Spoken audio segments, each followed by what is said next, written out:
Bismillahirrahmanirrahim. Assalamualaikum warahmatullahi wabarakatuh.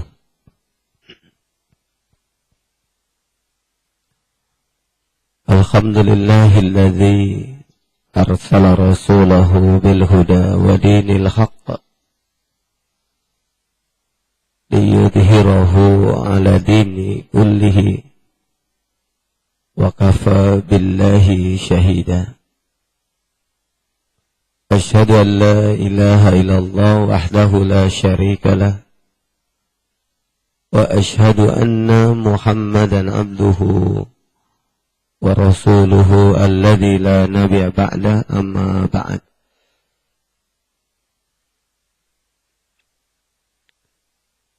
Saudara dan saudariku sekalian yang dirahmati Allah Subhanahu wa taala, alhamdulillah kita bersyukur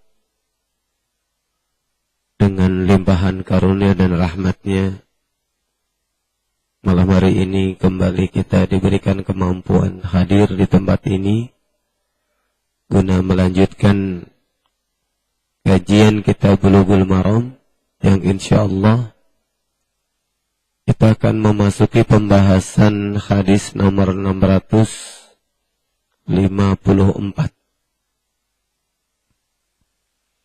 Salawat dan salam senantiasa Allah curahkan untuk suri teladan kita Nabiullah Muhammad Rasulullah sallallahu alaihi wasallam.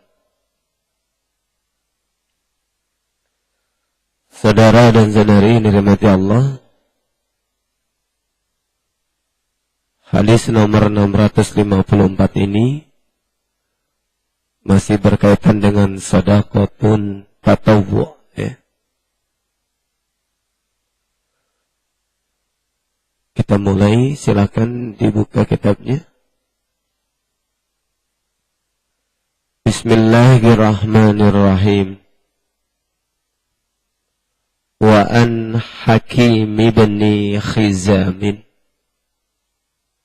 radhiyallahu anhu anin Nabi sallallahu alaihi wasallam qala al-yadul ulya khairun minal yadis sufla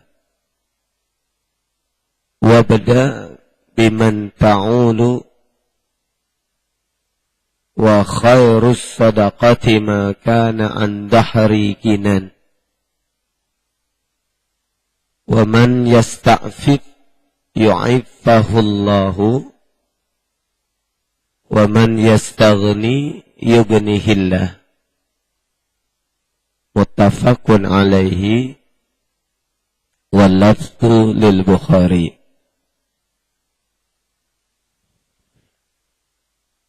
Wa an Hakimin, dan dari Hakim, sahabat Hakim bin Khizam radhiyallahu an, anin nabiyyi, dari Nabi Muhammad sallallahu alaihi wasallam, qala, berkata, telah bersabda Rasulullah sallallahu alaihi wasallam, al-yadul ulya, tangan yang di atas, khairun, lebih baik, minal yadis sufla, dari tangan yang di bawah. Wa bada, maka mulailah engkau, biman ta'ulu, kepada orang yang menjadi tanggunganmu. Wa khairus sadaqati, dan sebaik-baik sedekah, makana, apa yang dilakukan, an dahri ginan, dari orang yang sudah mencukupi dirinya sendiri. Wa man yasta'fif, dan barang siapa yang memelihara dirinya dari meminta-minta, yu'iffahullahu, maka Allah akan memeliharanya. Wa man yastaghni, dan barang siapa yang berusaha mencukupi dirinya, yughnihillah, Allah pasti akan mencukupkannya. Muttafaqun alaihi, menurut Ibnu Hajar al-Asqalani, hadis ini adalah kesepakatan Bukhari dan Muslim.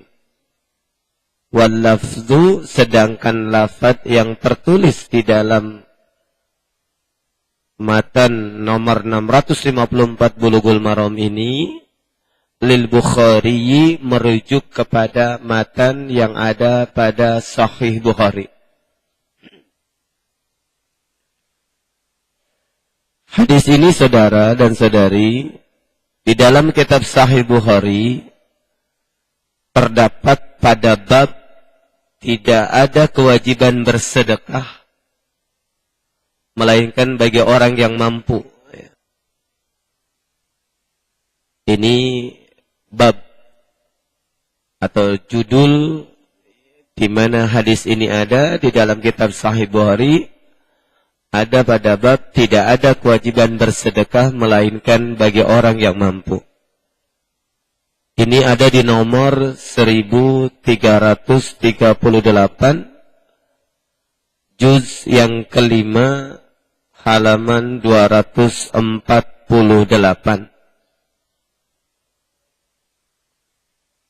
Berdasarkan telaah yang ada, saudara, hadis yang disandarkan kepada Hakim bin Hizam ini, antara riwayat Bukhari dengan riwayat Muslim tidak ada yang sama. Ya. Itu sebabnya, wallahu a'lam bissawab, ya. Kalau saya melihat, memperhatikan, ini bukan muttafaqun alaihi, ya. Karena riwayat ini di dalam Sahih Muslim tidak ada yang teksnya seperti ini. Kalaupun ada, saudara, ini ada pada matan yang disandarkan kepada sahabat Abu Sa'id Al-Khudri, bukan sahabat Hakim bin Hizam. Jadi kalau merujuk kepada riwayat yang disandarkan kepada Abu Sa'id Al-Khudri radhiyallahu anhu, memang ada hadis yang memiliki matan sama antara Imam Bukhari dan Imam Muslim dalam masalah yang berkaitan dengan sebagian matan hadis ini, yaitu wa man yasta'fif yu'iffahullah wa man yastaghni yughnihillah. Ini ada.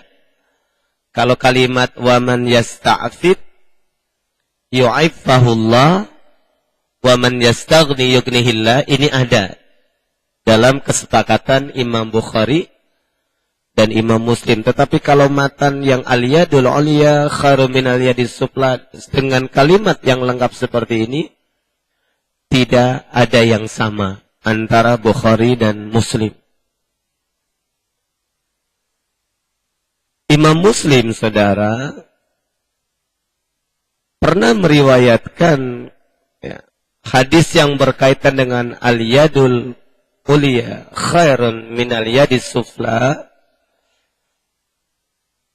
Ini menggunakan kalimat yang berbeda, ya. Tetapi kelengkapannya juga sama, tidak ada yang sama. Itu sebabnya bisa jadi, mohon maaf, ini sebuah koreksi, ya. Yang lebih tepat hadis ini adalah riwayat Bukhari saja, lebih tepatnya. Tapi kembali, wallahu a'lam bishawab, ya. Karena saya mencoba menelaah dari beberapa kata, ternyata tidak ada yang sama, ya. Kalau merujuk kepada rujukan Maktabah Syamilah, kitab-kitab yang berisi, kitab yang berisi kumpulan dari seluruh hadis-hadis yang ada dalam Bukhari dan Muslim. Nah, saudara dan saudari, ikhwan fillah rahimakumullah, ini analisa, ya, yang bisa jadi merupakan sebuah koreksi atas penyebutan muttafaqun alaihi. Karena kalau muttafaqun alaihi, kalau di Bukhari ada, pasti di Muslim ada, dan teksnya sama persis. Hampir sama persis begitu. Beda-beda dikit sih nggak apa-apa lah ya. Kalau bahasa sekarang cincai aja. Beda-beda dikit gitu kan. Nah, ini saudara dan saudari yang dirahmati Allah. Kalau di riwayat yang hampir sama, yang muttafaqun alaih antara Bukhari Muslim, riwayat lengkapnya adalah demikian saudara, dari Abu Sa'id Al-Khudri radhiyallahu anhu, inna nasan, ada seorang manusia dari golongan Ansar, sa'alu Rasulullah, meminta kepada Rasulullah sallallahu alaihi wasallam. Setelah Rasulullah memberi, besok ketemu minta lagi. Ya Rasul, bagi dong. Dikasih lagi sama Rasul. Besoknya ketemu lagi, minta lagi. Ya Rasul, bagi dong. Dibagi lagi. Sampai yang di tangan Rasulullah itu habis. Setelah habis, orang ini masih minta. Sampai Rasulullah sallallahu alaihi wasallam berkata, ma yakunu indi min khairin falan adda khairahu ankum. Kalau saya memiliki, akan kuberikan semuanya. Enggak mungkin saya sembunyikan. Lalu keluarlah kalimat, wa man yasta'fif, barang siapa yang menahan diri dari meminta-minta, yu'ifahullah, Allah akan menjaganya. Wa man yastagni, dan barang siapa merasa cukup dengan apa yang telah Allah berikan, maka Allah jadikan dia cukup, begitu. Dan barang siapa yang bersabar, maka Allah akan, barang siapa yang berusaha untuk menjadi sabar, maka Allah menjadikannya dia sabar. Dan tidak ada pemberian yang lebih baik, lebih luas, selain dari pemberian kesabarannya dari Allah Subhanahu wa ta'ala. Nah, ini saudara yang dirahmati Allah, teks yang disepakati Bukhari Muslim. Ya. Dan ini pun asbabul wurudnya, atau sebab-sebab adanya hadis ini berkaitan dengan masalah, yaitu masalah orang yang minta-minta terus. Ya. Saudara dan saudari, ikhwan fillah rahimakumullah, ini penjelasan pertama tentang hadis ini. Bisa jadi ini menjadi memperkaya pemahaman kita tentang teks ini. Tapi yang jelas, kalaupun saya menyebutkan sebagai sebuah koreksi, ini koreksi. Sebenarnya hadis ini lebih tepat disebutkan rawahu al-Bukhari, ya, dibanding kita katakan muttafaqun alaihi. Nah, kalimat ini al-yadul ulya, seperti yang tertulis di dalam kitab Bulughul Maram ini, dirujuk kepada kitab Sahih Bukhari, hadis nomor 1338, juz yang kelima, halaman 248. Ini Pak, hadisnya seperti ini. Kemudian, keterangan yang kedua, kita bisa melihat beberapa makna yang ada di dalam hadis ini. Hadis yang ini, makna yang bisa kita ambil pertama adalah makna yadul ulya dan yadul sufla. Al-yadul ulya, terjemahan teksnya adalah tangan di atas. Al-yadus sufla, terjemahan teksnya adalah tangan di bawah. Makna tangan di atas dan tangan di bawah ini diterangkan oleh sahabat Abdullah bin Umar radhiyallahu anhu. Sahabat Abdullah bin Umar radhiyallahu anhuma, ya, karena beliau putranya sahabat Umar bin Khattab, dua-duanya sahabat. Ini menjelaskan makna tentang tangan di atas dan tangan di bawah. Terdapat keterangannya di dalam kitab Imam Malik Al-Muwatta. Ya. Imam Malik dalam kitabnya Al-Muwatta, hadis nomor atau keterangan hadis nomor 1586, juz yang ke-6, halaman 156. Angka belakangnya 6 ya. Hadis nomor 1586, juz 6 halaman 156. Jadi belakangnya 666. Kalau kata orang sekarang ini angka bagus ya. Tanggal 12 jam 12 tahun 2012. Ada apa? Ya. Enggak ada apa-apa saudara ya. Nah saudara, di dalam keterangan sahabat Abdullah bin Umar, Rasulullah pernah mengatakan yang dimaksud al-yadul ulya hiya al-munfiqah. Tangan yang di atas menurut Rasulullah adalah tangan yang memberi, berinfak. Wasufla dan tangan di bawah adalah tangan yang meminta-minta. Nah ini. Jadi memaknai kalimat al-yadul ulya karena bisa juga diekspand maknanya ke beberapa penjelasan. Ya. Tapi secara definitif ya maknanya dijelaskan oleh sahabat Abdullah bin Umar radhiyallahu anhu merujuk kepada sabdanya Rasulullah ya. Dan ini ada di dalam kitab hadis Al-Muwatta yang ditulis oleh Imam Malik rahimahullah, hadis nomor 1586, juz 6 halaman 156. Kemudian saudara, makna yang kedua, hadis ini menjelaskan atau hadis ini merupakan dalil tentang keutamaan berbagi dibanding meminta dibagi. Ya. Keutamaan berbagi ini dengan catatan pemberian yang dilakukannya tidak menjadikannya terjerumus dalam kemudaratan. Ya. Jadi keutamaan berbagi berlaku bagi orang yang jika dia melakukan itu tidak menjadikannya terjerumus dalam kemudaratan atau kesulitan sendiri.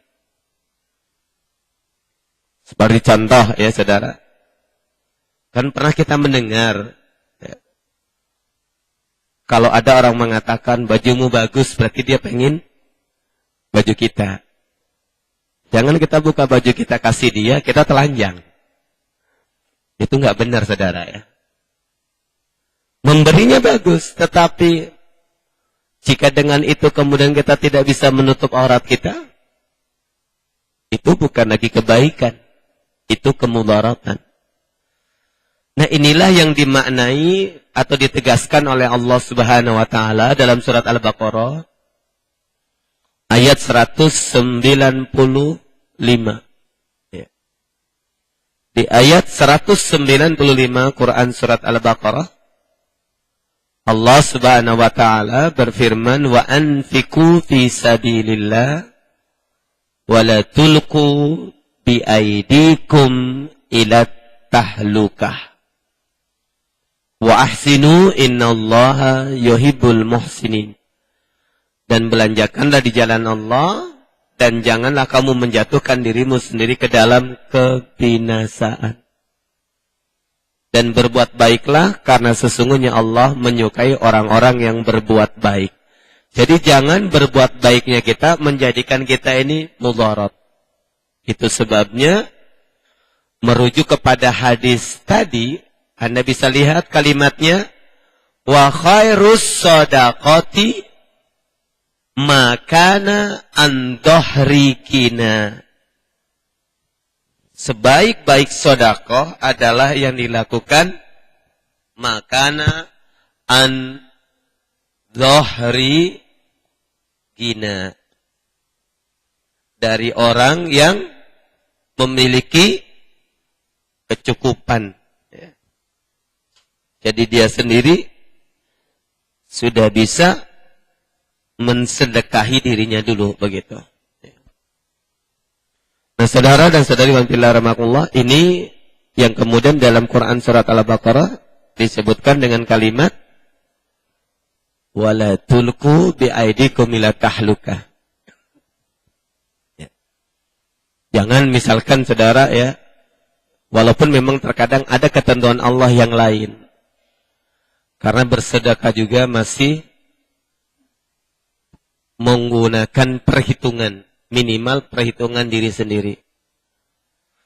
Jadi kalau Anda misalkan diminta, ada orang minta sedekah kepada Anda, ya, sejumlah uang yang di kantong Anda cuma segitu-gitunya, begitu. Minimal buat Anda pulang ongkos, buat balik pulang harus ada, begitu. Karena di rumah bisa jadi masih ada uangnya, begitu. Tapi kalau kemudian misalkan Anda berikan semua, lalu Anda harus jalan kaki, yang kemudian dengan jalan kaki itu Anda sampai ke rumahnya bisa menjadi mudarat, maka itu di dalam konteks ini tidak dibenarkan, saudara ya. Makanya an-dhahri ginan. Jadi ini makna yang kedua, saudara. Hadis ini menjelaskan tentang keutamaan berbagi, ya.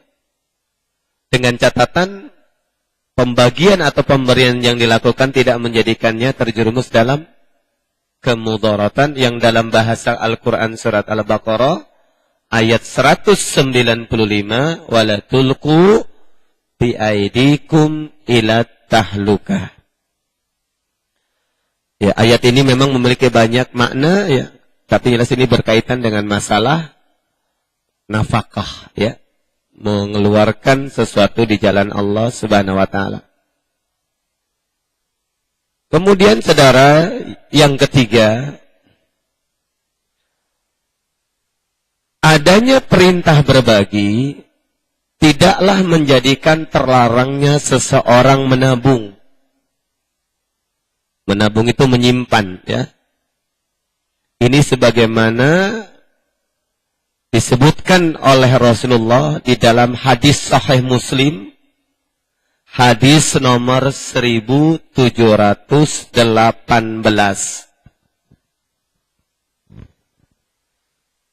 Di dalam hadis Sahih Muslim nomor 1718, ini ada di juz yang kelima halaman 238.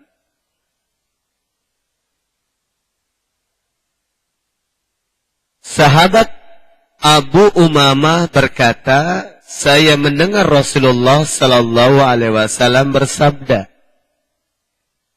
Apa sabdanya? Ya ibna Adam, wahai manusia, innaka sesungguhnya engkau, antabdulal fadla khairun laka, jika engkau memberikan atau mensedekahkan kelebihan hartamu, maka itu lebih baik bagimu. Kemudian Rasulullah sallallahu alaihi wasallam mengatakan, wa antum sikahu syarrun laka wala tulamu ala kafafin. Ada kalimat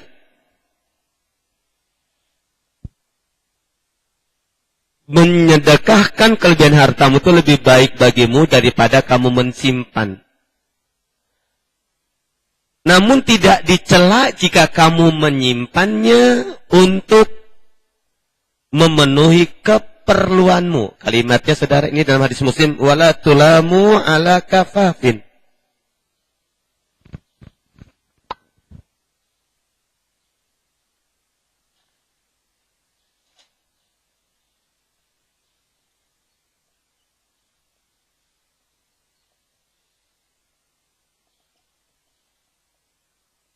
Tidak dicela bagi orang yang menyimpannya untuk memenuhi kafaf, kebutuhan. Ini hadis Sahih Muslim, ya. Wabda biman ta'ulu, dan mulailah engkau menafkahkan atau memberi nafkah kepada orang yang menjadi tanggunganmu. Wal yadul ulya khairun minal yadis sufla, dan tangan di atas lebih baik dari tangan di bawah.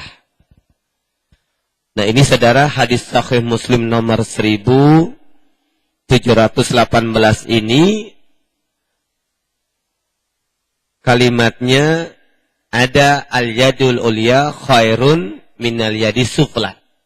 Itu sebabnya saya sampaikan di awal, hadis tentang al-yadul ulya memang ada di dalam Bukhari dan juga ada di Muslim. Tapi kalau kelengkapan matanya seperti yang disebutkan di nomor 654 ini, Bukhari dan Muslim, Imam Muslim tidak ada. Itu sebabnya lebih cocok hadis nomor 654 ini hanya riwayat Bukhari saja.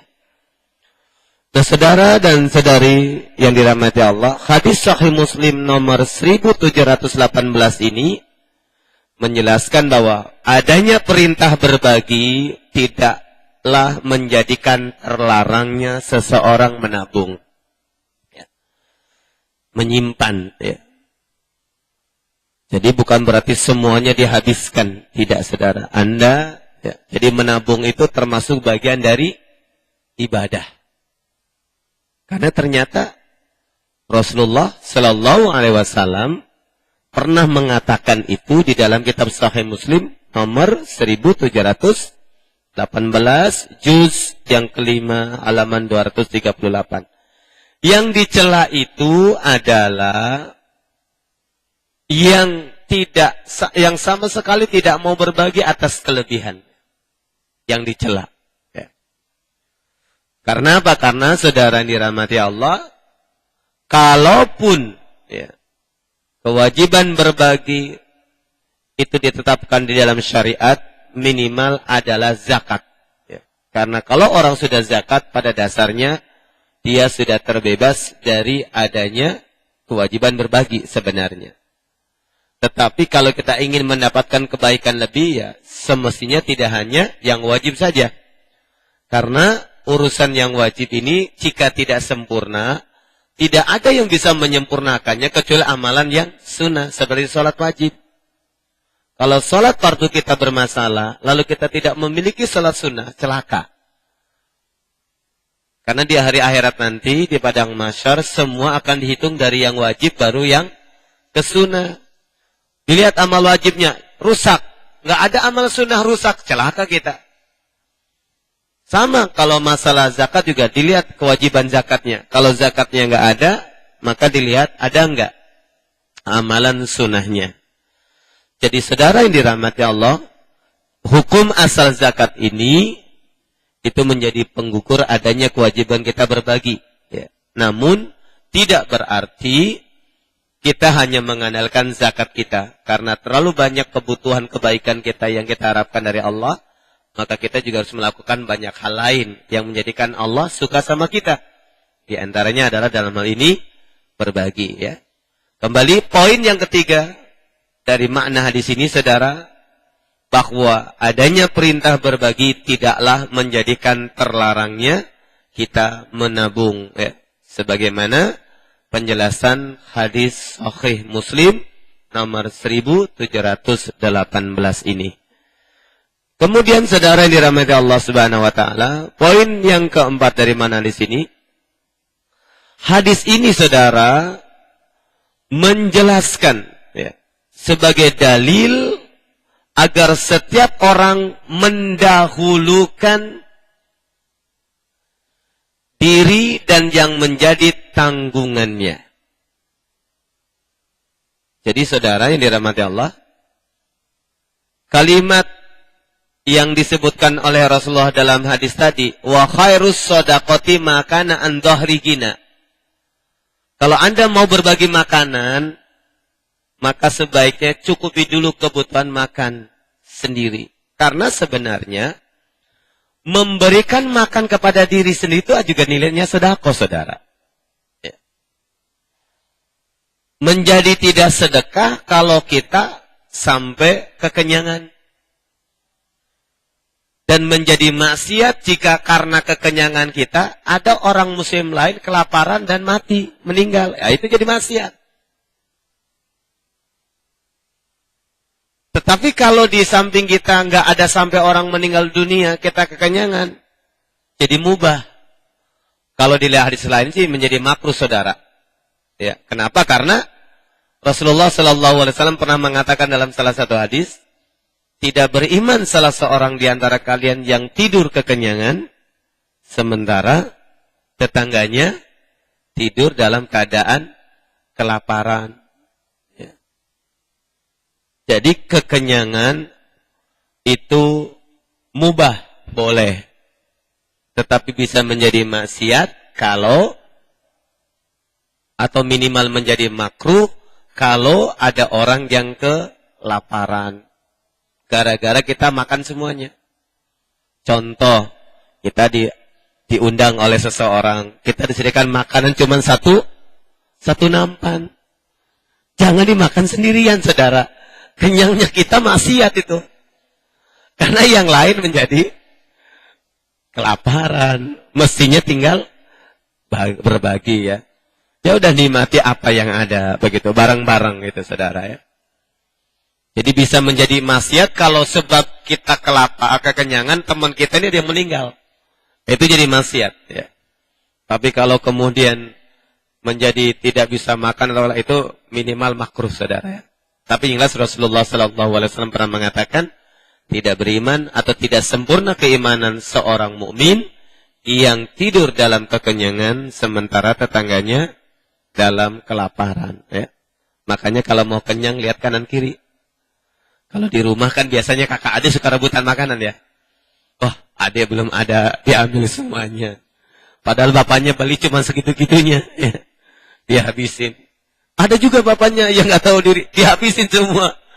Kata istrinya, Pak, mana belanjaannya? Sudah dimakan. Ya Allah, kok dihabisin ya Pak, kan gitu. Ini suami yang tidak tahu diri, saudara ya. Jadi dia dikiranya, istri saya sudah kenyang ini. Padahal dari tadi nungguin. Ya. Gimana nggak nungguin? Orang suaminya nggak ngasih uang belanja, ya kan? Iya nungguin lah. Nah, jadi itu suami yang terlalu, saudara ya. Nah, saudara yang dirahmati Allah Subhanahu wa taala, ini poin yang ketiga dari makna hadis tadi ya.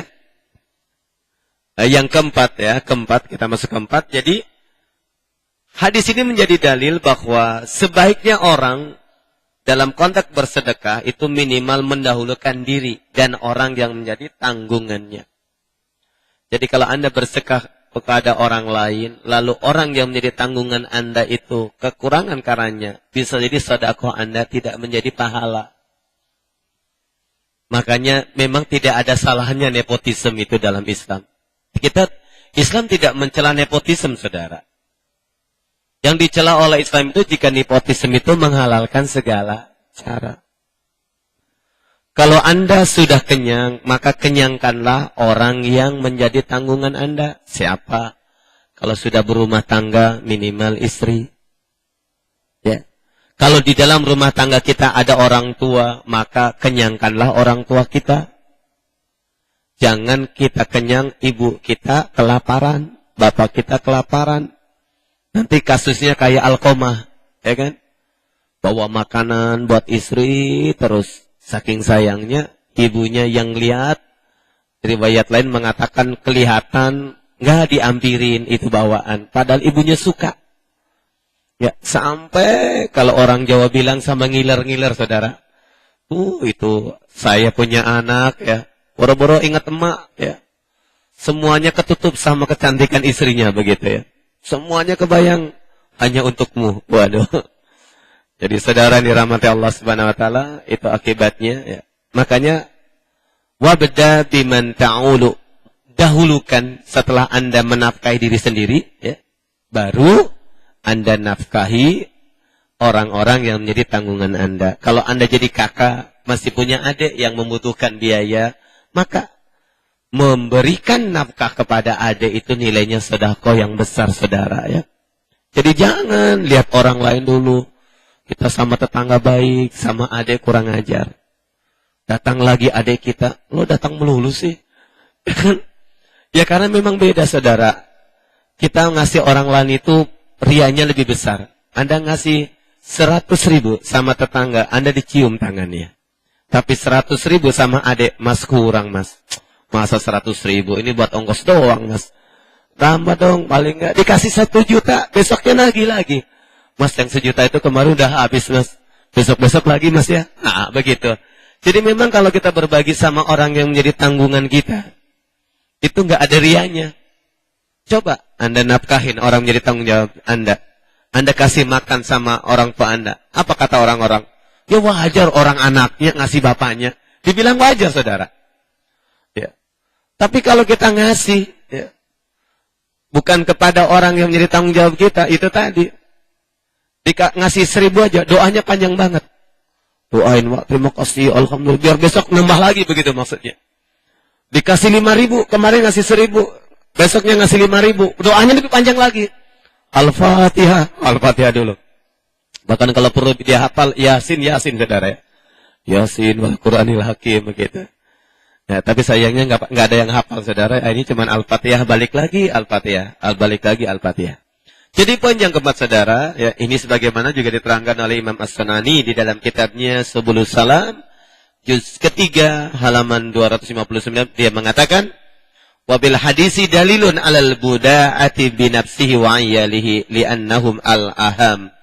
Hadis ini merupakan dalil setiap orang harus mendahulukan diri dan keluarganya, karena itu menjadi tanggung jawabnya dan lebih utama.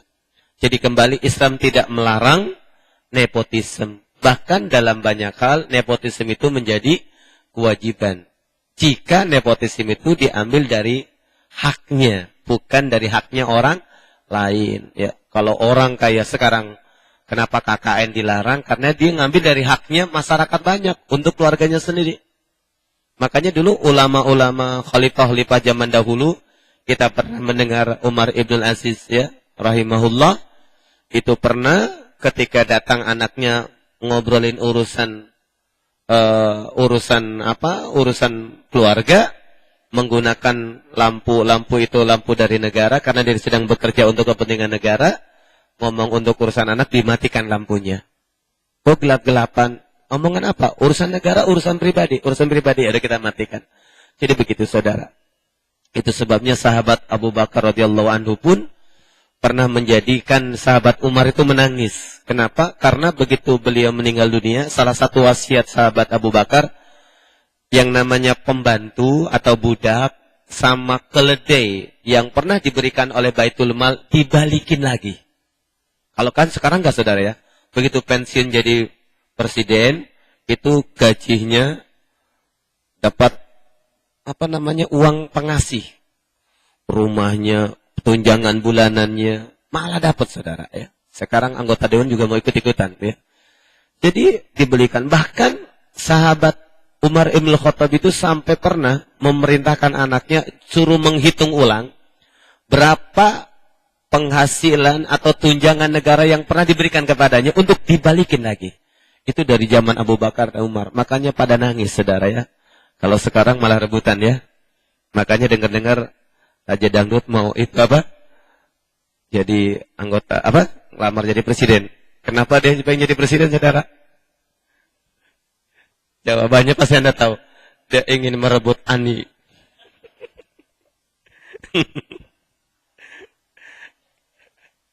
Baru tahu ya. Dulu kan ada lagunya, saudara ya. Pokoknya Aninya sudah pergi, maka direbut lagi dia. Ini sekedar ini aja, saudara ya.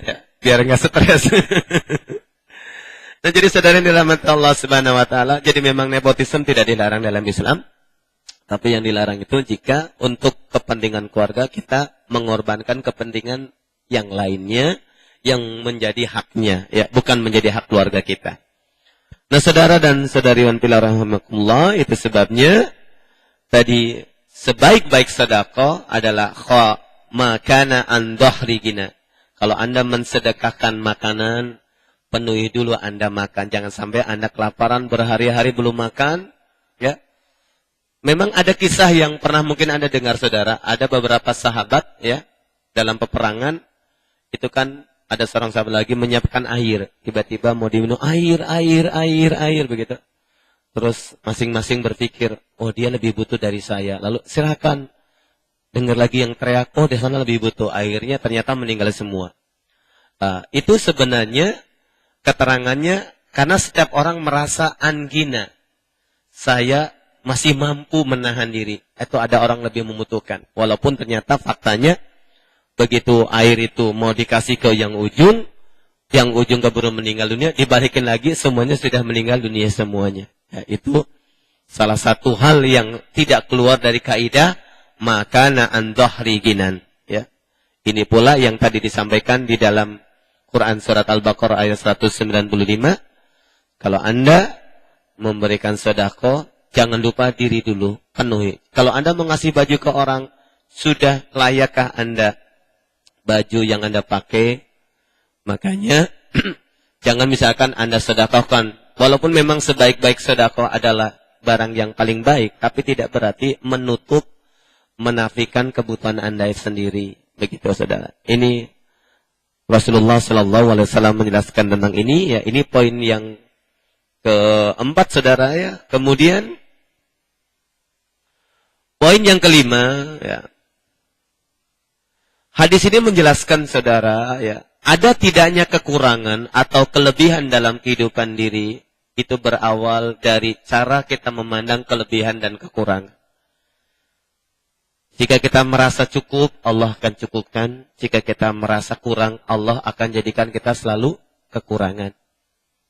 Makanya hadis Rasulullah Sallallahu Alaihi Wasallam di penghujung tadi, wa man yasta'fif yu'ifahullah, wa man yastaghni yughnihillah. Ini poin yang kelima, saudara ya. Jadi ada tidaknya kekurangan atau kelebihan dalam kehidupan kita, ini berawal dari cara atau sikap hati kita mensikapi kekurangan dan kelebihan. Itulah sebabnya sebaik-baik sikap di dalam Islam itu adalah qanaah. Rasulullah mengatakan al-qanaatu kanzun la yufna. Sebaik-baik perbendaharaan kekayaan yang yang ada dalam kehidupan seorang beriman adalah sikap hati yang dinamakan qanaah.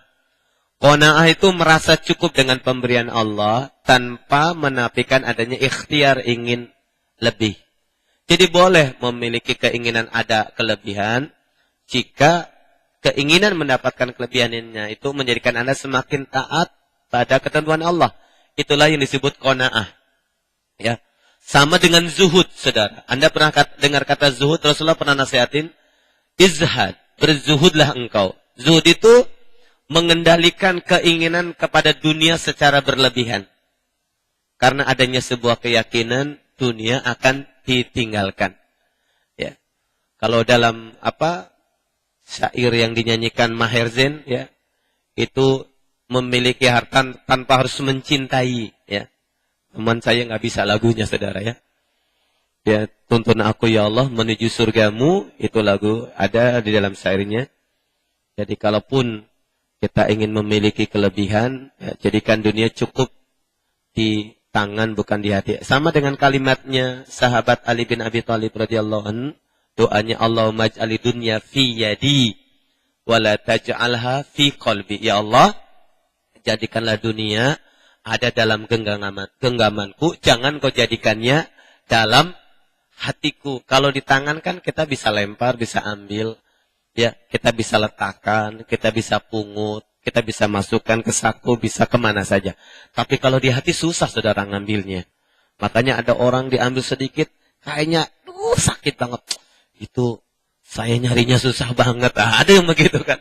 Kok enak amat yang buang-buangnya. Ada begitu, saudara ya. Itu biasanya bikin luka di hati, saudara. Kalau orang nyimpen hartanya adanya di hati. Dan bagian pula kalau kita nyimpen di hati ya juga mana muat sebenarnya ya. Yang begitu nyimpennya di laci. Di laci ya. Atau kalau orang tua dahulu tuh nyimpennya di mana, saudara? Di peci ya. Di peci dibuka ada duitnya. Itu orang tua dulu kita. Nah, saudara dan saudari ikhwan fillah rahimakumullah ya. Hadis ini yang kelima menjelaskan tentang masalah ya. Ada tidaknya kekurangan dan kelebihan dalam kehidupan ini. Itu tergantung dari sikap hati kita. Kalau Anda merasa cukup dengan pemberian Allah, Allah pun akan mencukupkannya.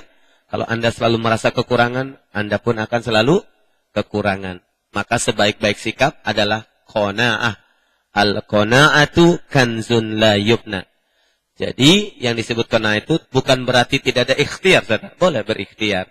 Tapi keinginan mendapatkan kelebihan dalam urusan harta menjadikan dirinya semakin tunduk taat kepada Allah Subhanahu wa taala. Tetapi kalau keinginannya berlebihan menjadikan dia melanggar ketentuan Allah, ini maksiat, ini toma, ini rakus, ini bisa melahirkan hasad, dengki, dan aneka macam penyakit-penyakit hati yang menjadikan sebesar apapun pemberian Allah, sebesar apapun karunia yang Allah berikan, tidak akan pernah mencukupi hati kita. Bahkan di dalam salah satu hadis Rasulullah SAW pernah bersabda, seandainya seorang anak Adam diberi satu lembah emas, maka dia pasti ingin meminta lembah emas yang kedua. Dan jika dia sudah punya lembah emas yang kedua, pasti kalau ditawari mau lembah yang ketiga, pasti mau. Makanya kata Rasulullah, tidak ada yang akan memenuhi mala'a jawfa ibni Adam, tidak ada yang bisa mempenuhi rongga-rongga anak Adam kecuali at-turab, tanah. Yang membuat puas itu cuma tanah, saudara. Maksudnya apa? Kalau sudah meninggal, ya sudah. Ngapain lagi kita mau nyari dunia? Orang nggak dibawa, kan begitu. Nah, saudara yang dirahmati Allah Subhanahu Wa Taala, itu nasihat Rasulullah Sallallahu Alaihi Wasallam. Ya, jadi boleh kita memiliki keinginan berlebihan, tetapi jangan keinginan berlebihan terhadap harta ini menjadikan kita melanggar ketentuan Allah. Sebaiknya atau sebaliknya, justru keinginan berlebihan terhadap karunia Allah menjadikan kita semakin tunduk, patuh, taat kepada Allah Subhanahu wa Ta'ala. Inilah yang dimaksud wa man yasta'fif yu'iffahullah wa man yastaghni yughnihillah. Barang siapa yang berusaha memelihara dirinya dari meminta-minta kepada orang lain, maka Allah akan menjaganya. Dan barang siapa yang merasa cukup dengan pemberian Allah, Allah akan menjadikannya dia cukup. Dalam bahasa kita disebut iffah, ya. Iffah itu kemampuan seseorang menahan diri dari meminta-minta kepada orang lain, ya. Itu kemampuan menahan diri disebut iffah. Dari iffah ini lahirlah izzah, ya. Izzah itu memang berkaitan dengan ada tidaknya iffah, saudara. Kenapa? Karena di dalam Quran surat Munafikun, surat ke-64, ya, 64 kalau tidak salah, itu orang-orang munafik itu mengatakan, ya, kepada orang-orang beriman, dia mengatakan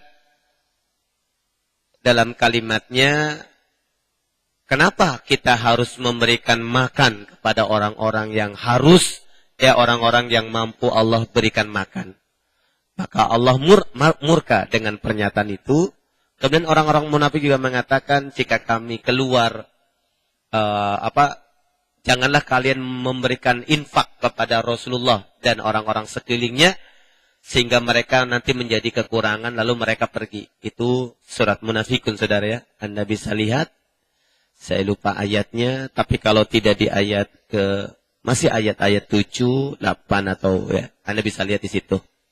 Nah, jadi saudara yang dirahmati Allah, ternyata iffah berkaitan dengan izzah. Iya, izzah itu kalau bahasa kita harga diri. Jadi kewibawaan diri sendiri, ya. Jadi kalau kita tidak bisa menahan ini, maka hilanglah izzah kita. Saudara dan saudari Iwan Fillah Rahmatullah, ini hadis nomor 654, ya. Hadis ini masih menjelaskan berkaitan dengan masalah sedekah, ya. Sedekah tatawwu. Kita bisa lanjutkan? Masih ada waktu? 2 menit lagi. Ya, saudara dan saudari, kita baca dulu sambil nunggu 2 menit. Bismillahirrahmanirrahim. Hadis nomor 655. Wa an Abi Hurairah radhiyallahu anhu qala, qila ya Rasulullah ayyus sadaqati afdalu, qala juhdul muqil wabda biman ta'ul, akhrajahu Ahmad wa Abu Dawud wa sahahahu Ibnu Hibban. Dari sahabat Abu Hurairah radhiyallahu anhu berkata, dikatakan kepada Rasulullah, wahai Rasul, sedekah apakah yang lebih utama? Rasulullah menjawab, sedekah orang yang tak punya. Dan mulailah memberi sedekah atas orang yang menjadi tanggungannya. Ya, kalau Anda lihat sebagian terjemahan, ada yang menerjemahkan, ya, mulailah memberi sedekah atas orang yang banyak tanggungannya. Itu terjemahannya tidak tepat ya. Kalau Anda ada buku, karena kalau saya lihat koreksi di terjemahannya Gemari Salapes, yang ya kita nanti lanjutkan sesudah salat Isya berjamaah. Walaupun minkum walhamdulillahirabbil alamin.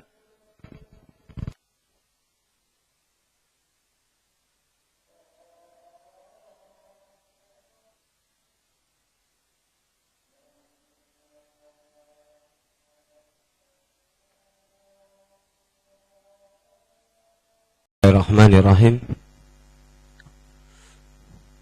Baiklah, ikhwan fillah rahimakumullah, kita lanjutkan penjabaran hadis nomor 655 kitab Bulughul Maram.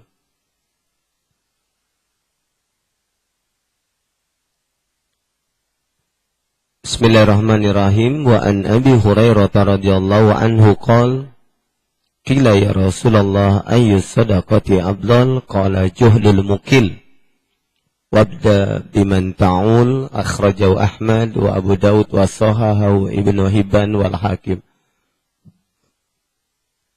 Dari sahabat Abu Hurairah radhiyallahu an berkata, dikatakan, wahai Rasulullah, atau Rasulullah ditanya tentang sedekah apakah yang lebih utama, beliau bersabda, sedekah orang yang tak punya, dan mulailah memberi sedekah atas orang-orang yang menjadi tanggungannya. Saudara yang dirahmati Allah Subhanahu wa taala, hadis nomor 655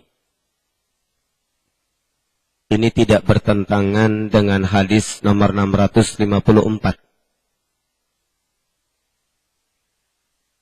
Kalau di hadis nomor 654 itu kalimatnya khairus sadaqati ma kana an dhahri ginan. Sebaik-baik sedekah adalah dari orang yang sudah memiliki kecukupan. Ya. Tapi di hadis ini, sedekah yang memiliki keutamaan, bukan sebaik-baik sedekah. Ya. Tetapi sedekah yang memiliki keutamaan adalah sedekah dari orang yang al-mukil, memiliki kesedikitan, begitu ya. Al-mukil, kesedikitan. Hadis ini saudara yang dirahmati Allah Subhanahu wa taala, ya, tentu memiliki makna yang berkaitan. Untuk menjelaskan makna yang berkaitan antara hadis nomor 655 dengan hadis nomor 654, Imam As-Sun'ani di dalam kitab Subulus Salam menjelaskannya dengan sebuah keterangan yang ada di dalam riwayat Imam An-Nasai hadis nomor 2480. Di dalam kitab Sunan An-Nasai hadis nomor 2480 juz yang ke-8 halaman 287.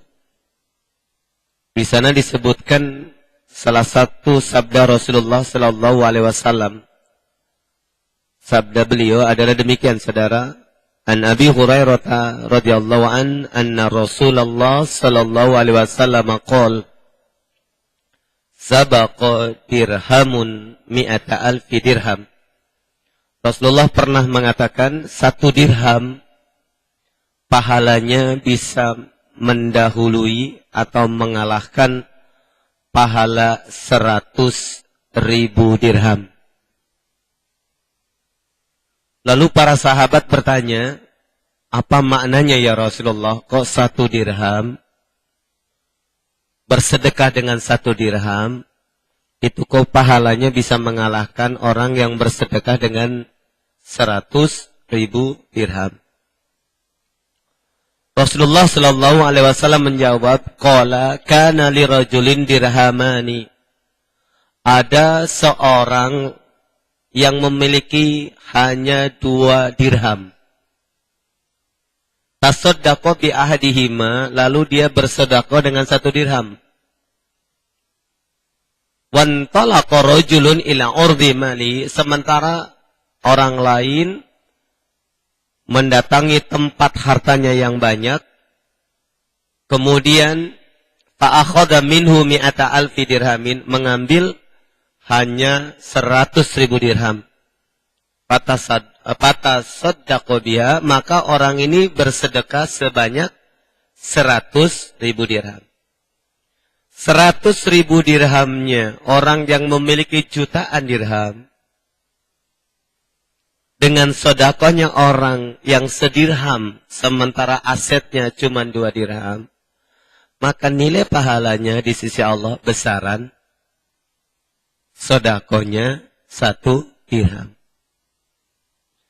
Nah, inilah makna yang dimaksud keutamaan sedekah orang yang memiliki kekurangan, saudara. Bukan berarti orang itu yang sering kali kita dengar, sebaik-baik sedekah adalah sedekah orang tidak mampu. Kalimatnya bukan sebaik-baik, karena sebaik-baik sedekah adalah dari orang yang memiliki kemampuan, kecukupan minimal buat dirinya sendiri. Jadi hadis ini, itu sebabnya menerangkan hadis yang diriwayatkan oleh Abu Dawud, ya. Abu Dawud ini, Imam Abu Dawud dan Ahmad, di dalam kitab Sunan Abu Dawud, di sini ada di nomor 1482 ya. Hadis nomor 655 kitab Bulughul Maram ini, di dalam kitab Sunan Abu Dawud ada di nomor 14.282. Ya. Nah, jadi saudara yang dirahmati Allah Subhanahu wa taala, keterangan yang dimaksud, ya, bersedekah seutama sedekah orang yang tidak mampu, bukan berarti tidak mampu sama sekali. Ya. Karena kan biasa kita mendengar, ya tadi, sebaik-baik sedekah adalah orang yang disedekahkan oleh orang yang tidak punya. Kalimatnya beda antara sedekah yang utama dengan sedekah yang sebaik-baik. Kalau hadis Sahih Bukhari yang menjadi rujukan nomor 654, sebaik-baik sedekah adalah yang dikeluarkan dari orang yang memiliki kemampuan, minimal kemampuan bagi dirinya sendiri. Nah, jadi yang dimaksud seutama-utama itu berarti ada nilai tambahan. Kalau orang yang memiliki kekayaan atau memiliki penghasilan 2 juta, dia bersedekah dengan 1 juta, itu nilainya lebih baik. Bukan, penekanannya sebenarnya bukan pada setengah aset, saudara, ya. Karena kalau kita bersedekah di dalam hadis Sahih Muslim yang lain, ya, Rasulullah itu melarang seseorang, khususnya kepada sahabat Sa'ad bin Abi Waqqas. Ini ada dalam kitab Sahih Muslim nomor 1213. Ya. Sahabat Sa'ad bin Abi Waqqas itu pernah datang, ketika didatangi Rasulullah saat dia sakit keras, kata sahabat Sa'ad, ya Rasulullah, saya memiliki banyak harta. Saya pengen sedekahkan seluruh harta saya di jalan Allah. Kata Rasulullah, jangan. 2/3 deh. Jika Rasulullah mengatakan jangan. Setengahnya gimana Rasulullah? Jangan. Akhirnya kata Rasulullah mengatakan, kalaupun mau kamu sedekahkan 1/3. Ya. Jadi, saudara, contoh yang diterangkan di dalam kitab Sunan An-Nasai tentang 1 dirham mengalahkan pahalanya 100 dirham, 100.000 dirham, itu maksudnya bukan harus bersedekah setengah dari kekayaan kita. Karena sedekah itu hanya dianjurkan, apalagi kalau itu bagi orang yang memiliki kewajiban, itu maksimal 1/3. Ya. 1/3, saudara. Namun gambaran di dalam kitab Sunan Nasa'i bahwa orang punya 2 dirham lalu disedekahkan 1 dirham, pahalanya mengalahkan orang yang memiliki jutaan dirham, cuman yang disedekahkan 100.000 dirham. Ini menggambarkan tentang kualitasnya saja, bukan komposisi setengah atau sepertiganya, bukan. Ya, karena kalau hitungan setengah sepertiga, Rasulullah sudah membuat batasan maksimal 1/3. Ya, ya ini ada dalam kitab Sunan Nasa'i yang 1 dirham mengalahkan 100.000 dirham. Itu ada dalam kitab Sunan Nasa'i. Ya. Hadisnya nomor 2480. Ya. Juznya, juz ke-8 halaman 287. Itu penjelasan. Ya, penjelasan ini saya kutip dari keterangan Imam As-Sun'ani di dalam kitab Subulus Salam ketika beliau menjelaskan makna hadis nomor 655, beliau mengutip hadisnya riwayat Imam An-Nasa'i. Ya. Jadi dengan demikian maksud dari seutamanya sedekah orang yang tidak punya itu bukan berarti ya, orang itu tidak punya sama sekali, enggak. Ya. Karena tetap sebaik-baik sedekah dikeluarkan oleh orang yang memiliki kecukupan minimal, dia sudah bisa mencukupi dirinya sendiri. Nah, kalau itu ada dalam kitab Sunan Abu Dawud ya. Abu Dawud menjelaskan banyak, saudara. Di dalam kitab Sunan Abu Dawud nomor 1237 ya. Juga diterangkan seperti itu. Afdhalus shadaqah juhdul mukil. Itu Abu Dawud nomor 1237. Ini ada di juz yang keempat halaman 240 ya. Sementara tadi ya, di juz yang ke-8 itu hadisnya nomornya adalah nomor 1428. Mohon maaf, bukan 14.000 saudara ya. 1428. Ada di juz keempat halaman 493. Ya. Nah, jadi maknanya ke situ saudara ya. Ya. Jadi yang dimaksud seutama-utama sedekah dari orang yang tidak punya, bukan berarti orang itu tidak punya sama sekali. Tetapi menggambarkan bagaimana orang yang sekedar ya, masih sebenarnya dia memiliki banyak kekurangan ya, tetapi dia mau berbagi. Orang yang masih memiliki kekurangan mau berbagi itu ternyata nilai sedekahnya bisa berlipat-lipat dibanding orang yang memiliki kelebihan ya. Jadi kalimatnya al-mukil, mukil itu memiliki kekurangan, bukan orang tidak punya sama sekali, bukan ya. Tetapi dia masih memiliki kekurangan atau belum masuk kategori yang memiliki kelebihan. Kemudian Rasulullah mengatakan wabda biman ta'ul ya, sedekahlah, mulailah sedekah kepada orang yang menjadi tanggungan. Itu koreksi atas terjemahan yang tadi, bersedekahlah kepada orang yang banyak tanggungannya, bukan itu. Itu terjemahannya tidak tepat. Yang tepat adalah bersedekahlah, mulailah bersedekah atas orang yang menjadi tanggungannya. Jadi tadi kalau kita menanggung anak, maka kalau Anda daripada jajan, maka uang yang Anda berikan untuk memberikan jajan anak itu nilainya sedekah dan itu berpahala amat sangat banyak ya. Bahkan di dalam riwayat Sahih Muslim yang berkaitan dengan masalah sahabat Abu Sa'ad Sa'ad bin Abi Waqqas yang berencana mensedekahkan setengah hartanya, Rasulullah mengatakan tidaklah satu suap yang diberikan atau yang diberikan suami kepada istrinya kecuali dalam setiap suapan itu ada nilai kebaikan. Nah, jadi dengan demikian saudara dan saudari, hadis nomor 655 ini menegaskan ya makna yang ada di nomor 654 bukan bertentangan ya. Karena tetap sebaik-baik sedekah dilakukan oleh orang yang memiliki kecukupan. Jadi kalau Anda masih kekurangan, minimal hal yang berkaitan dengan kebutuhan primer Anda, saudara ya. Kalau Anda masih lapar, jangan bersedekah dengan nasi. Sedekahi dulu Anda, ya. Maka kelebihan dari kelebihan dari rasa kenyang Anda bagi kepada yang lain. Itu sebabnya tadi ya, penjelasan kita kenyang boleh ya.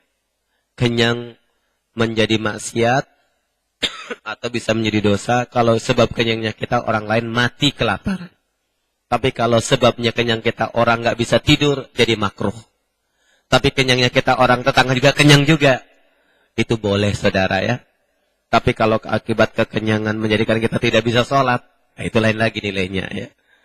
Nah jadi silahkan saudara jika ada yang perlu didiskusikan berkaitan dengan hadis ini atau hadis yang lain, insya Allah jika kita bisa bahas malam ini insya Allah kita bahas juga. Walaupun minkum walhamdulillahirabbil alamin. Baik, silakan sahabat-sahabat yang tanya, yang melalui online silakan diketik di message, nanti insya Allah dibacakan. Ustadz, dalam beberapa pengajian yang saya ikutin di TV dengan Ustadz Yusuf Mansur kan itu dibahas, sering ngebahas masalah sedekah tuh. Kalau saya mendengar keterangan yang ini tentang sedekah, sepertinya itu bertolak belakang gitu Pak Ustadz. Jadi maksudnya gini, kalau dia apa yang kita punya kasih semua. Misalnya kita punya motor nih satu-satunya, kasih deh itu buat sedekah gitu. Tapi dalam satu khutbah Jumat yang saya ikuti di Masjid Al-Azhar dengan khotib yang ustadznya juga yang boleh bilang bagus gitu, itu malah menentang dan dia malah mengatakan sebenarnya ini menyesatkan. Nah itu gimana tuh Ustaz?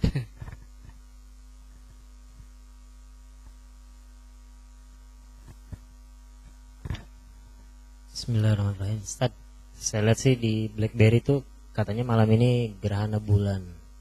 Nah, apa aja yang disunahkan dicontoh malam ini? Ini saya dapat pesan di BlackBerry bahwa malam ini terjadi gerhana bulan. Tapi lokasinya belum ketahuan. Nah, sunnahnya apa kalau misalkan terjadi di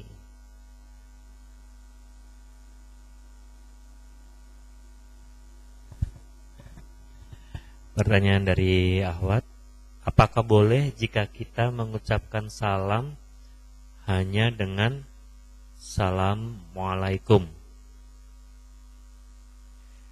Jika bersodakoh melebihi dari kemampuan kita sampai akhirnya harus berhutang, apakah berdosa? Ya, barusan tadi dijelasin ya.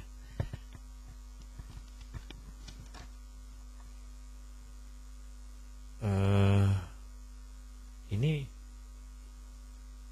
oke, masih berkaitan dengan macam-macam puasa ini, mungkin panjang ini ya. Oke, Rasulullah SAW bersabda, janganlah kalian puasa pada hari Sabtu kecuali yang telah diwajibkan atas kalian.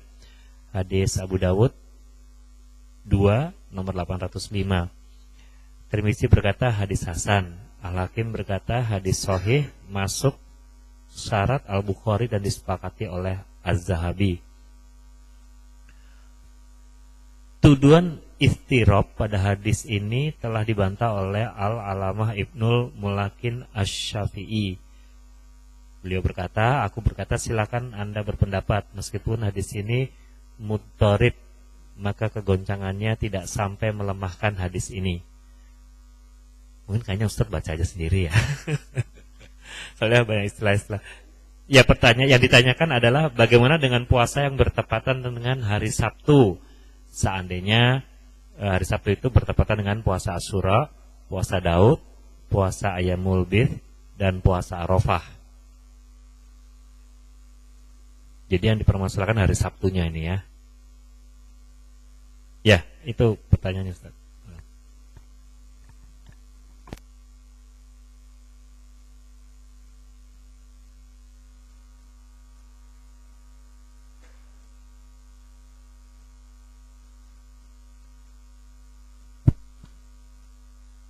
Baik, terima kasih saudara dan saudari. Ini pertanyaan yang pertama. Apa yang disampaikan oleh salah satu ustadz tentang pendapat beliau tentang Ustadz Yusuf Mansur, sebenarnya itu di ranahnya beliau. Saya tidak berani memberikan karena apa yang dijelaskan oleh beliau tentang Yusuf Mansur juga, saya juga nggak paham maksudnya kemana. Yang dimaksud menyesatkan seperti apa, ya. Tapi bahwa kemudian Ustadz Yusuf Mansur punya gagasan seperti itu, ya, dalam banyak hal bisa dibenarkan, namun dalam banyak hal juga bisa disalahkan. Karena maklumlah pendapat manusia.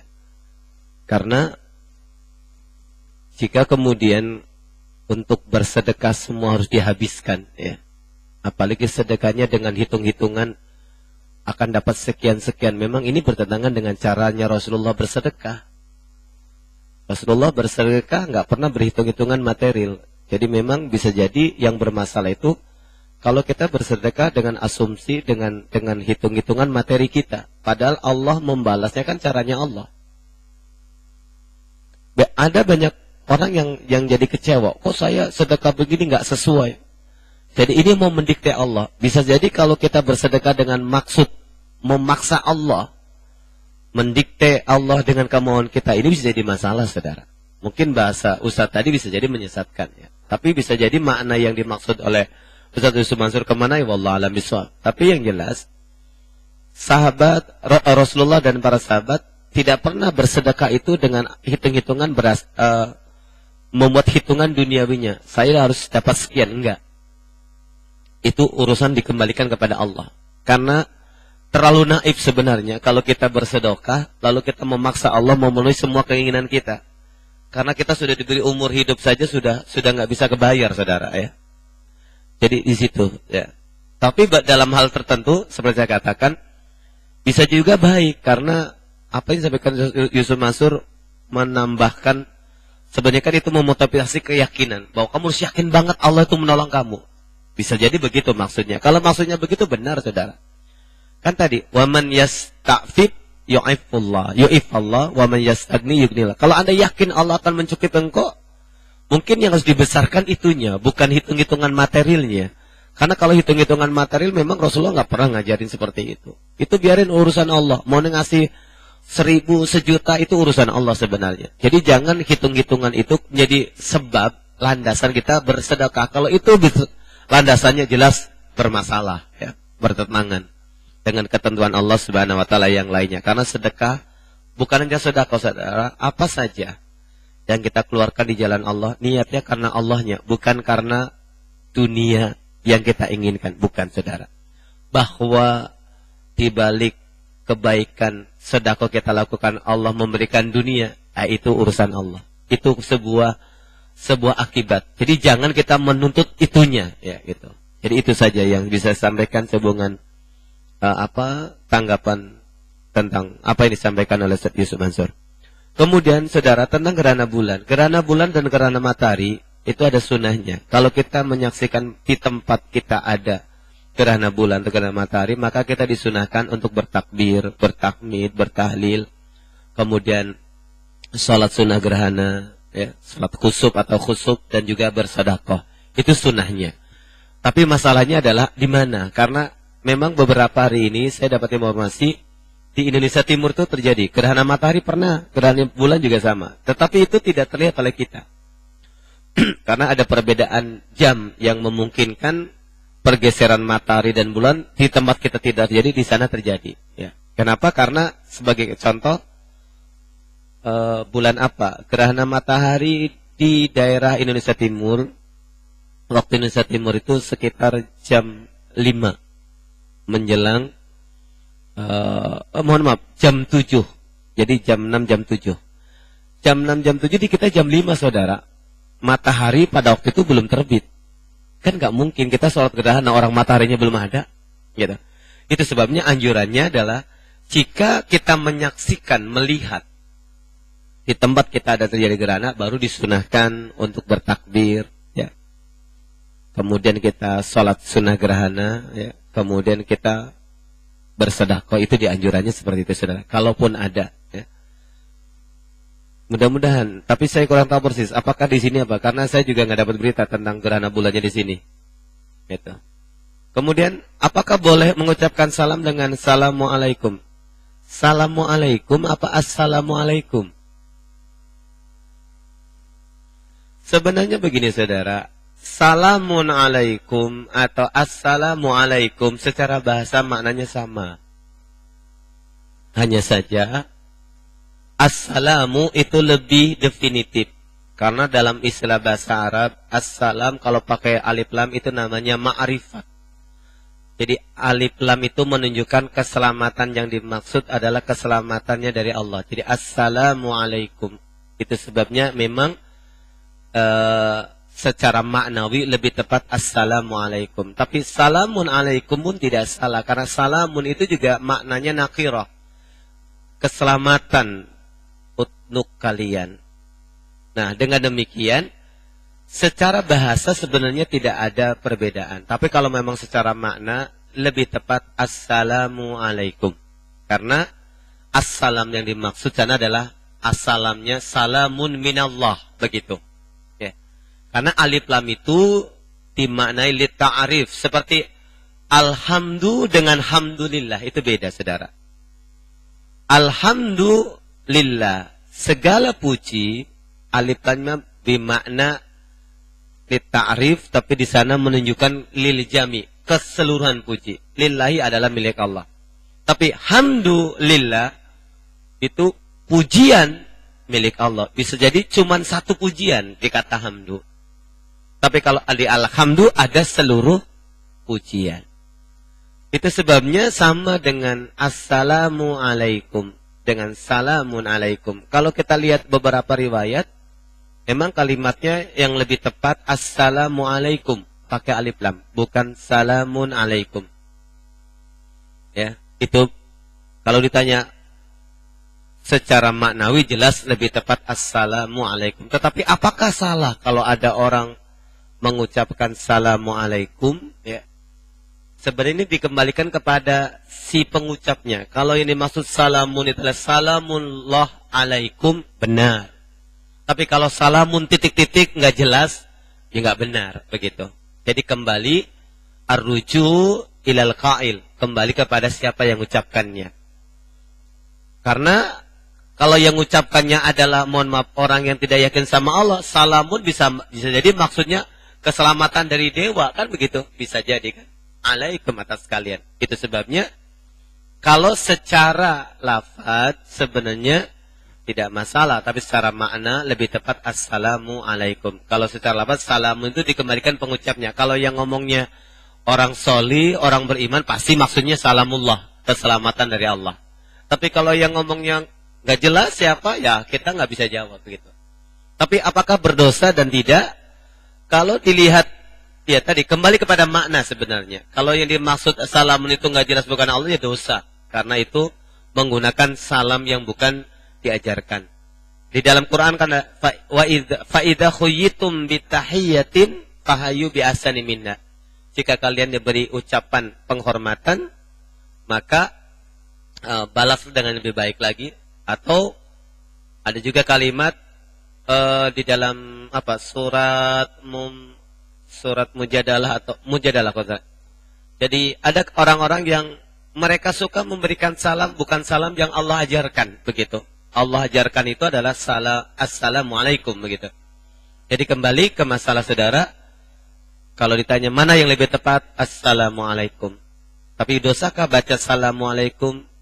Dosa tidaknya dikembalikan kepada siapa yang mengucapkannya. Kalau yang mengucapkannya orang beriman, Islam dan maksudnya adalah salamullah, jelas tidak dosa. Tapi kalau yang mengucapkan orang nggak jelas agamanya, maksudnya dia nggak tahu, ya bisa kita menjawabnya malah jadi dosa juga. Makanya cukup alaikum saja, sama dengan assalaikum.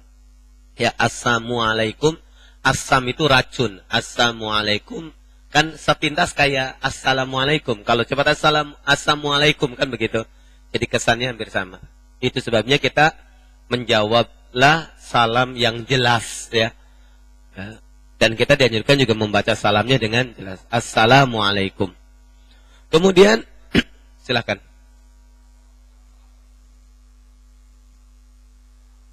Ya, sebenarnya kalimat wassalam itu sama dengan assalamualaikum. Sama. Alif lam wassalam, bukan wassalam ya. Wassalam. Ada alif lam. Itu maksudnya assalam, sama dengan assalamualaikum. Tapi kalau wassalamun, itu yang nggak jelas. Ya, nggak jelas. Salamun itu salam apa maksudnya. Karena nanti orang mengatakan wassalamun yang dimaksud selamat pagi nanti. Karena salam itu selamat apa itu nggak jelas. Tapi kalau ada alif lam, wassalamu, itu alif lam itulah yang menandai atau yang membedakan maknanya kemana.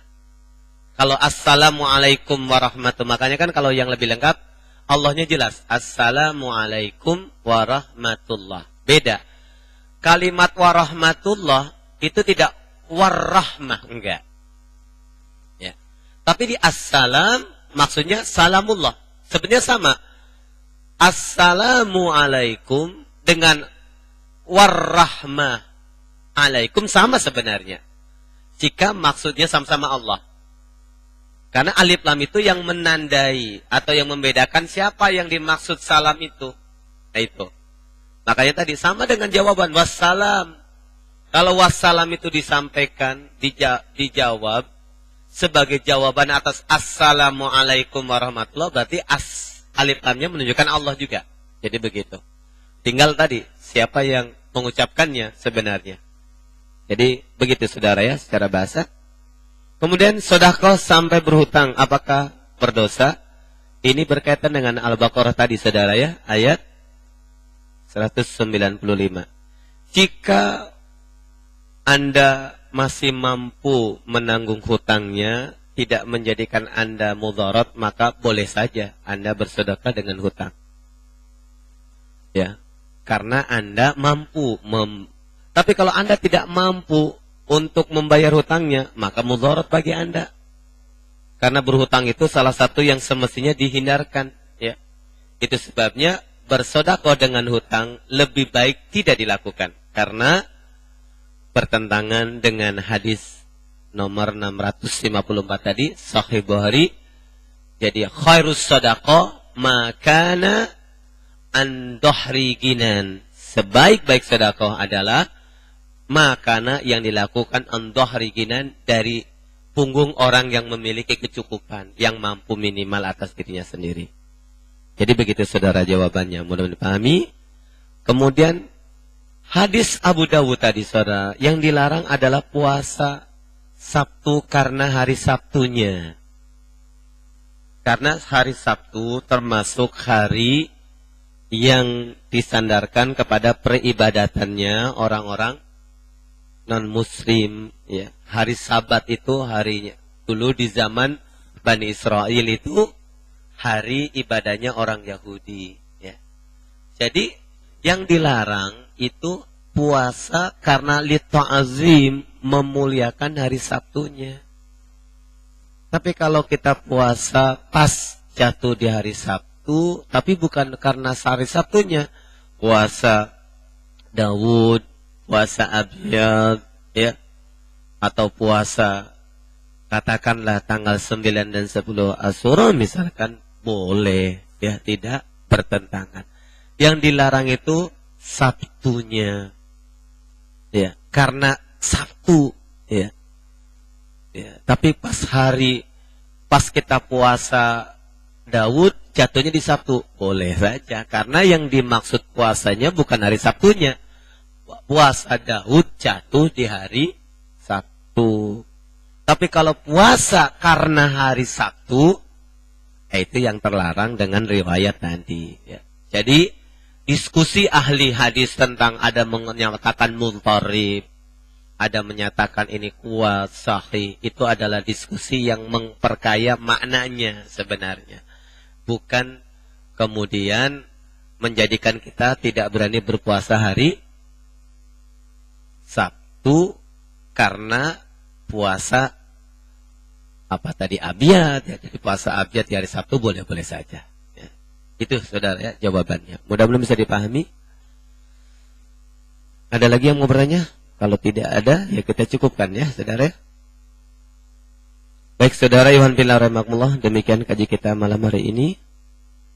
Mudah-mudahan semuanya menjadi kebaikan bagi kita semua. Allah melapangkan hati kita di dalam memahami hidayah dan petunjuknya. Kita diberikan kekuatan hati untuk meneladani dan mengenal lebih dekat Rasulullah Sallallahu Alaihi Wasallam. Sebagai penutup, mari kita akhiri dengan sama-sama beristighfar. Astagfirullah ya Rahman ya Rahim ya Aziz ya Jabbar ya Mutakabir. Allahumma salli ala Muhammadin wa ala ali Muhammad kama sallaita ala Ibrahim innaka Hamidum Majid. Allahumma inna nas'aluka ridhaka wal afiyata wal jannah wa na'udzu bika min sakhatika wa ghadabika wan nar. Allahumma innaka afuwun karim tuhibbul afwa fa'fu anna. Rabbana ighfir lana wa li walidayna warhamhuma kama rabbayana shaghira. Rabbana ighfir lana wa li ikhwanina alladziina sabaquna bil iman wa la taj'al fi qulubina ghillan lil ladziina amanu innaka ra'ufur rahim. Rabbana atina fid dunya hasanah wa fil akhirati hasanah wa qina adzabannar.